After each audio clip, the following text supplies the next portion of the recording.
Pemirsa, pemerintah Provinsi DKI Jakarta menyiapkan ribuan kuota mudik gratis bagi warga yang ber-KTP DKI ke 17 kota tujuan berbagai daerah. Selain menyiapkan armada bus, Pemprov DKI juga menyediakan armada truk untuk mengangkut sepeda motor pemudik ke kampung halaman mereka secara gratis.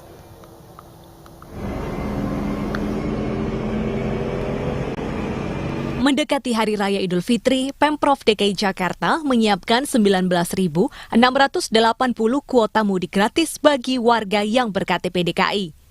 Ribuan kuota mudik tersebut dipersiapkan untuk perjalanan dari Jakarta ke 17 kota tujuan di Pulau Jawa dan Sumatera.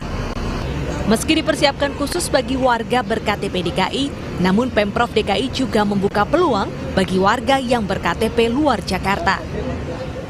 Wakil Gubernur DKI Jakarta, Ahmad Riza Patria, meminta warga ibu kota untuk memanfaatkan fasilitas mudik gratis dengan sebaik-baiknya. Protokol kesehatan juga wajib dipatuhi agar perjalanan mudik di tengah pandemi bisa berjalan lancar serta aman. Ya, diutamakan memang yang ber-KTP Jakarta, namun tidak menutup kemungkinan bagi yang lain. Kemudian kedua, itu memang kita harapkan masyarakat bisa memanfaatkan mudik dengan baik, namun juga kita minta tetap menjaga kesehatan. Ya. Ada baiknya warga yang mudik itu juga harus memastikan dirinya sehat, ya.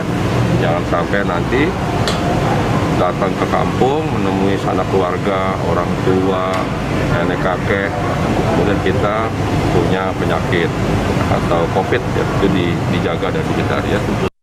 Masyarakat yang berminat mengikuti program mudik gratis Pemprov DKI Jakarta dapat melakukan pendaftaran secara online melalui website mudikgratisdkijakarta.id atau bisa melalui WhatsApp ke nomor 08 123 188 5758. Dari Jakarta, Rani Sanjaya, iNews melaporkan.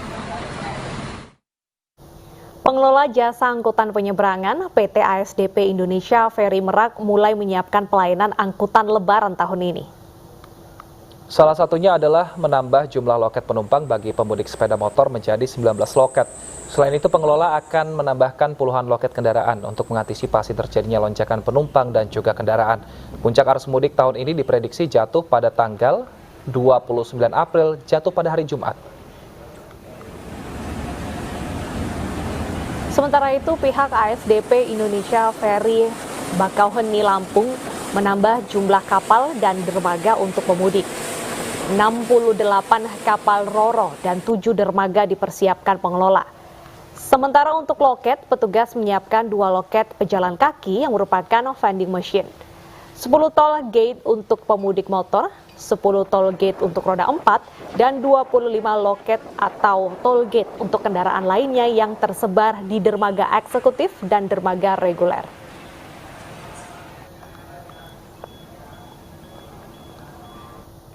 Kita akan pantau bagaimana situasi terkini 10 hari jelang Lebaran di Pelabuhan Bakauheni, Lampung Selatan bersama rekan Heri Fulistiawan. Selamat siang, Heri. Sudah berapa jumlah pemudik yang melakukan perjalanan pada hari ini?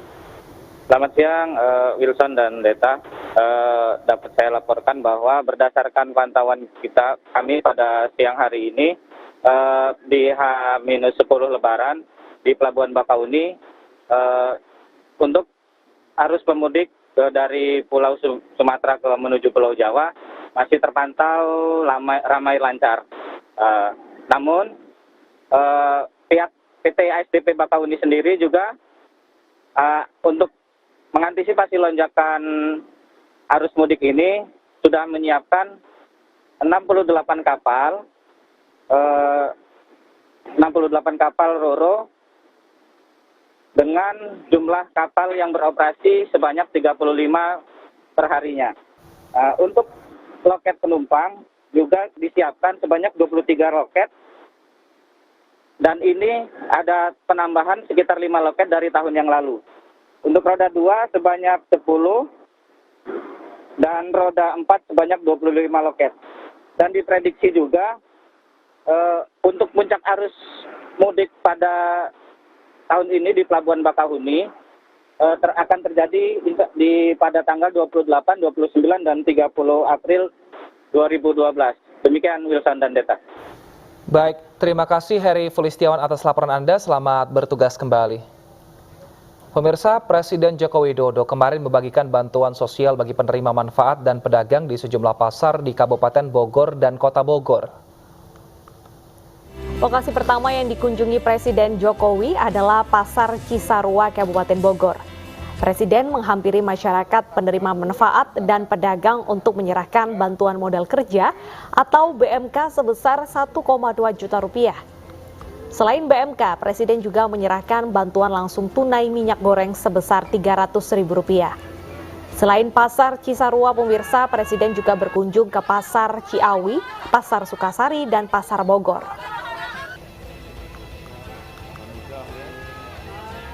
Untuk tambahan modal usaha 1,2 jadi kalau nanti dapat untung baru bisa dipakai untuk yang Jokowi ini Pak, ini benar ini alhamdulillah bagus katanya ini dari ini 300 ini buat sejuta berapa 200 kalau tidak salah ya begitu alhamdulillah. Ini perabotan dapur anyar sama meja untuk jualan etalase anyar tadi sudah dipakai karena cantik dagangannya laris. Terima kasih Bapak Presiden, terima kasih. Di Pasar Bogor, Presiden Jokowi mendapat aduan langsung dari pedagang tentang maraknya praktek pungutan liar. Pria dan wanita pedagang Pasar Bogor ini histeris saat Jokowi melintas di dekat lapaknya. Keduanya langsung mencurahkan isi hatinya, mengeluhkan banyaknya pungutan liar di Pasar Bogor. Bahkan pamannya kini ditahan polisi karena menolak pungli yang dilakukan preman. Presiden Jokowi berusaha menenangkan kedua pedagang dan meminta Sekretaris Kabinet Pramono Anung untuk mencatatnya. Ujang sarjana, Bapak. Ujang polisi, Pak. Om, kami menolak pungli ditangkap polisi, Bapak. Kami bingung. Sudah 3 bulan lebih di penjara. Bingung, Bapak. Om, kami menolak pungli ditangkap polisi. Yang di penjara siapa? Om, para pedagang di sini. Ujang polisi. Namanya Ujang sarjana, Bapak. Ujang sarjana, Pak. Mana mau lebaran anaknya ada 4. Bapak mohon, Bapak cuma Bapak yang bisa bantu kami, Bapak. Panjang umur Pak Jokowi, Bapak itu hanya nolak. Dan untuk informasi lebih lengkap terkait kejadian ini sudah bergabung bersama kami pedagang Pasar Bogor yang sempat curhat ke Presiden Jokowi. Ada Pak Rahman. Selamat siang Pak Rahman. Baik, selamat siang Pak Ferry. Baik, Pak Rahman, paman Anda ini ditahan karena menolak pungli. Ceritanya seperti apa Pak? Dan berapa kutipan pungutan liar di sana? Baik Pak, terima kasih. Jadi emang kasus ini tuh terjadi pada Pasar Bogor itu Pak sejak lama gitu Pak. Jadi asal muasal kasus ini tuh para preman itu memaksa untuk membayar jatah yang ada di Pasar Bogor dengan menentukan sebelah pihak gitu Pak. Dia juga emang berkedok berjualan air, jualan kantong, dan jualan rokok dengan menentukan harga yang sepihak dan juga menentukan kualitasnya sangat sedikit gitu Pak. Sesuai dengan pasaran. Singkat cerita, pada tanggal 26 November 2021 itu terjadi cekcok mulut antara preman yang melemparkan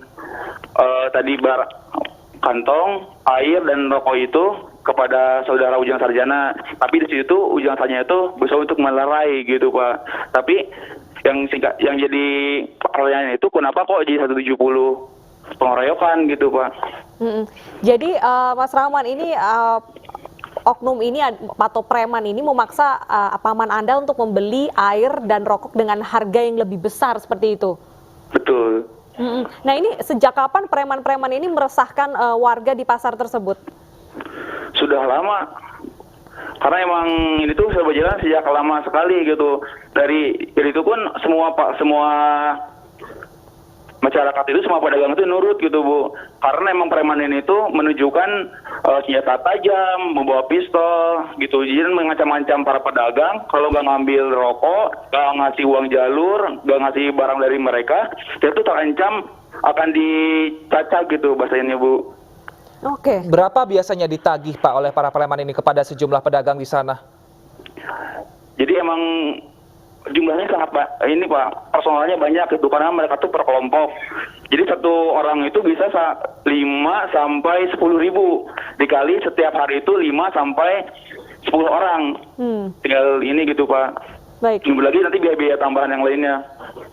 Oke, Mas Rahman, Anda kemarin sudah mengadu langsung bahkan ke Presiden Joko Widodo. Apakah saat ini sudah ada petugas keamanan yang datang ke Pasar Bogor untuk menertibkan preman atau bahkan Anda sendiri menerima ancaman karena membuka kasus ini?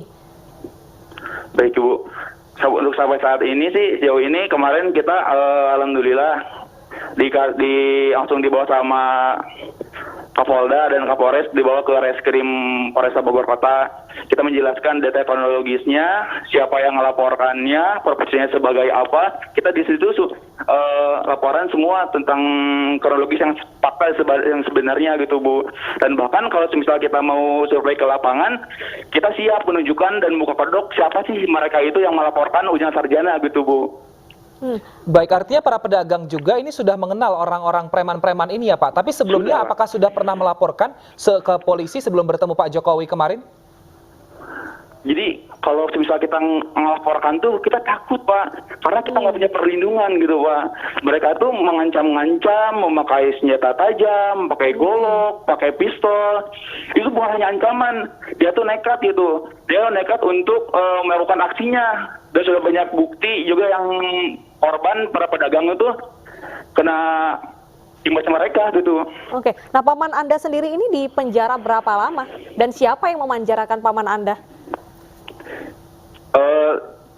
Terhitung sejak tanggal 17 Januari 2022 Ibu. Yang memanjarakannya itu yang berposisi sebagai preman dan juga berkedok, jualan plastik, air dan juga kantong. Apa tuntutannya kepada paman Anda sehingga sampai di penjara? Nah, tuntutannya itu dia menuntut pasal 170 tentang pengeroyokan. Oke. Iya. Baik, jadi dia yang menagih tapi dia membalikkan keadaan seperti korban, begitu? Iya, betul. Baik, setelah kemarin curhat langsung dengan Presiden Joko Widodo, ini harapan Pak Rahman dan juga teman-teman pedagang di pasar yang ada di Bogor ini apa? Baik, harapan kami sih sebagai pedagang dan juga rakyat kecil gitu. Kami hanya meminta dan juga mengingat kata-kata Pak Presiden Jokowi yang berkata bahwa jangan remehkan rakyat kecil. Jangan remehkan rakyat kecil seolah-olah mereka seban sebuk gitu. Kita tuh mempunyai hak dan mempunyai kedudukan yang sama di depan hukum. Jadi kita tuh pengen seadil-adilnya tanpa melihat harkat dan juga jajaran kita sebagai pedagang kecil aja gitu Bu. Baik. Jadi pengennya netral. Baik Pak Rahman, kemarin saat bertemu dengan Presiden Jokowi, apa yang dijanjikan Presiden dan juga Pak Pramono Anung saat curhat? Ya, Bapak Presiden dan Pak Pramono sih bilang karena mendengar curhat kita tentang keluh kesah di Pasar Bogor, dan alhamdulillah Pak Presiden itu ingin dituntut kasus gitu, Bu, dikelirkan semuanya. Langsung menita ke Kapolda Jawa Barat. Baik, terima kasih Pak Rahman. Semoga aduan dan juga keluhan Anda ini bisa segera ditindaklanjuti dan keadilan ditegakkan. Terima kasih sudah bergabung di iNews Siang. Kita ke informasi selanjutnya pemirsa, dari ribuan warga di Sampit, Kalimantan Tengah yang rela antri berjam-jam demi mendapatkan minyak goreng curah dan juga sejumlah sembako yang dijual dengan harga murah. Sementara itu hal serupa juga terjadi di Sukabumi, Jawa Barat. Para pedagang menyerbu operasi pasar yang menjual minyak goreng curah dengan harga miring.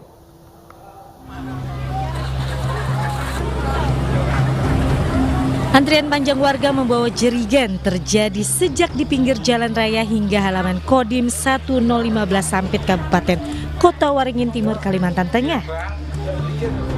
Warga yang didominasi emak-emak ini mengantri untuk bisa mendapatkan paket murah sembako berisikan minyak goreng, gula pasir, dan beras. Warga pun harus rela mengantri berjam-jam karena paket sembako yang dijual lebih murah di bawah harga pasaran. Seperti minyak goreng yang hanya dijual Rp10.000 per liter, begitu pula gula pasir yang dijual Rp10.000 per kilogramnya. Ya, desak-desakan Pak. Untung dibuka pintu 2. Jadi langsung bisa cepat. Ya, terima kasih banyak untuk Kodim 1015 Sampit. Ya, yang telah membantu masyarakat ya.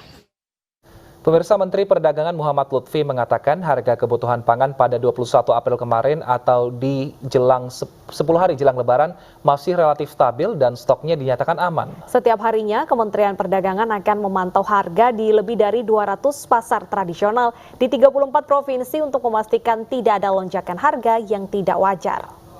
Pertanggal 21 April 2022 atau H-10 sebelum Idul Fitri, dapat kami sampaikan rata-rata harga nasional bahan pokok masih stabil dan stoknya terjaga dengan aman. Beras premium stabil di 10.400 per kilogramnya dan beras premium di 12.400 per kilogram. Gula pasir stabil di 14.700 per kilogram dengan stok nasional masih aman hingga pertengahan tahun. Daging sapi di 133.700 per kilogram, naik tipis Rp100 dibandingkan dengan harga kemarin. Daging ayam berada di 37.400 per kilogramnya, naik Rp200 dibandingkan dengan kemarin. Sementara harga telur stabil di 26.300 per kilogramnya. Kemudian bawang merah stabil di 34.000 per kilogram, masih lebih rendah 0,87% dibandingkan dengan minggu lalu. Bawang putih stabil di kisaran 31.000 sampai 32.900 per kilogramnya, tergantung daripada jenisnya. Sementara harga cabai turun tipis 0,9% dibandingkan dengan kemarin di kisaran 41.000 sampai 48.200 per kilogram, tergantung dari jenisnya. Kedelai hari ini stabil di 13.900 per kilogram, tepung terigu stabil di 11.300 per kilogramnya. Minyak goreng kemasan premium naik tipis Rp200 dari hari kemarin menjadi 26.500 per liternya. Dan kemasan sederhana juga naik Rp100 menjadi 23.900 per liter. Bapak dan Ibu, pantauan harga dan ketersediaan stok ini kami lakukan di setiap hari di 34 provinsi untuk menjaga harga barang kebutuhan pokok khususnya menjelang Idul Fitri. Untuk informasi yang lebih rinci dapat diakses di ews.kemendak.go.id. Jelang Lebaran, petugas gabungan merazia PMKS di sejumlah wilayah di Jakarta. Kami hadirkan informasinya usai jeda berikut.